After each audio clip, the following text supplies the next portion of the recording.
Walter Pincus, columnist. The cipher brief. Trust is not a word I would normally associate with what President Donald Trump says publicly, particularly in answering a question at a press conference.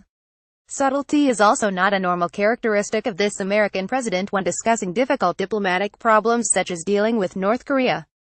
But I am prepared to cast my normal caution to the wind when it comes to wanting to believe a handful of phrases Trump uttered last week, when asked whether he'd seen success in his diplomatic strategy so far, and whether he believes direct talks with Pyongyang are a waste of time.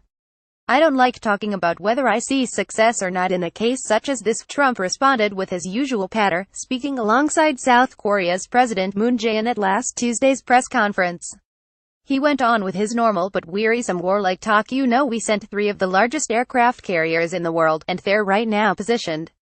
We have a nuclear submarine also positioned.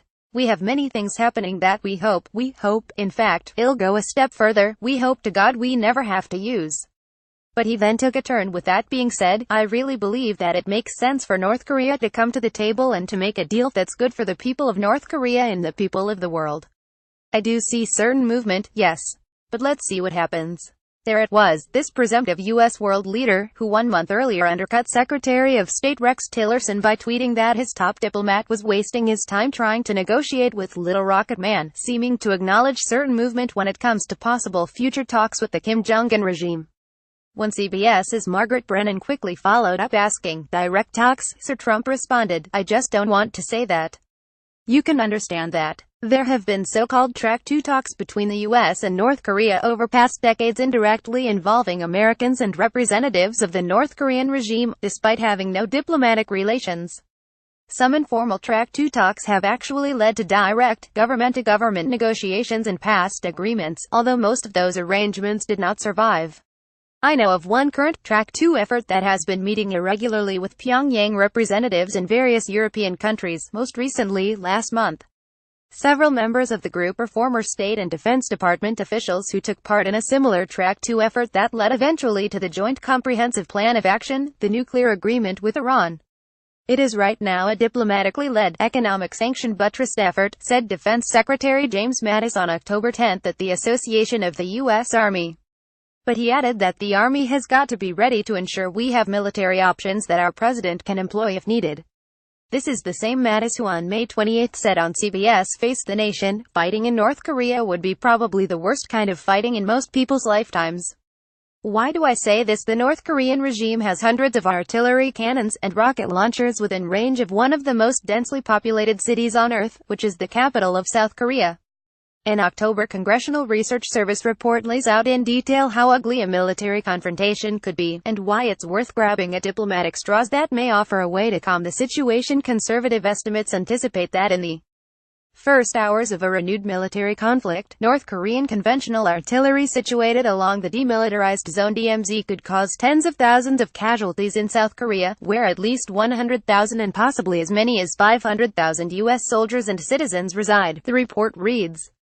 A protracted conflict, particularly one in which North Korea uses its nuclear, biological, or chemical weapons, could cause enormous casualties on a greater scale, and might expand to include Japan and U.S. territories in the region. Such a conflict could also involve a massive mobilization of U.S. forces onto the Korean peninsula, and high military casualty rates. Complicating matters, should China choose to join the conflict, those casualty rates could grow further, and could potentially lead to military conflict beyond the peninsula, it adds. If you accept the idea that the U.S. has an option to destroy with conventional weapons North Korea's nuclear-capable missiles and bombs, and the infrastructure that created them, think again. Consider a recently released, October 27 letter to Congress from Rear Admiral Michael J. Dumont of the Joint Staff. North Korea's nuclear weapons are located in deeply buried, underground facilities, Dumont wrote, explaining that the U.S. military could not reliably destroy them all through conventional bombing or missile attacks. The only way to locate and destroy, with complete certainty, all components of North Korea's nuclear weapons program is through a ground invasion of that country, he added. Dumont tried to assure the legislators that despite recent threats between Trump and Kim Jong-un, we have not seen any change in the offensive posture of North Korea's forces, something we very carry. There is a mismatch between goals of the two adversaries. Trump wants denuclearization of the Korean peninsula so Pyongyang cannot threaten its neighbors or the U.S., and North Korean leader Kim Jong-un seeks those very same nuclear weapons and the means to deliver a warhead on the U.S. homeland to protect survival of his regime. Talks are surely the only way to narrow that gap and could be a ray of diplomatic hope at a time when Congress is considering legislative action to check Trump's ability to launch a nuclear first strike without first informing lawmakers, though the actions lawmakers are taking amount to baby steps. Congress has inserted language in the 2018 Defense Authorization Bill that calls for the Trump administration to provide to Congress within 3 months of the bill's approval a report that would include a description of operational plans and associated military requirements for the protection of United States interests with respect to North Korea. The Senate Foreign Relations Committee is also holding a hearing on the authority to use nuclear weapons, spurred by Trump's fire and fury threat last August. A number of members both on and off our committee have raised questions about the authorities of the legislative and executive branches with respect to war-making, the use of nuclear weapons and conducting foreign policy overall. Committee Chairman Bob Corker RTN, chairman of the committee, said last Wednesday, "No human being, and certainly not President Trump, should be able to unilaterally launch nuclear weapons, the most destructive weapon ever invented by humankind, without provocation, without consultation and without warning," added Sen. Edward J. Markey DMA, a member of the committee. He's co-authored a bill that would limit any American president's ability to conduct a nuclear first strike without prior authorization from Congress. But neither of those legislative efforts seems assertive enough to block Trump from launching a nuclear first strike if provoked within the coming months, with Pentagon planning already complete on how to deal with North Korea militarily.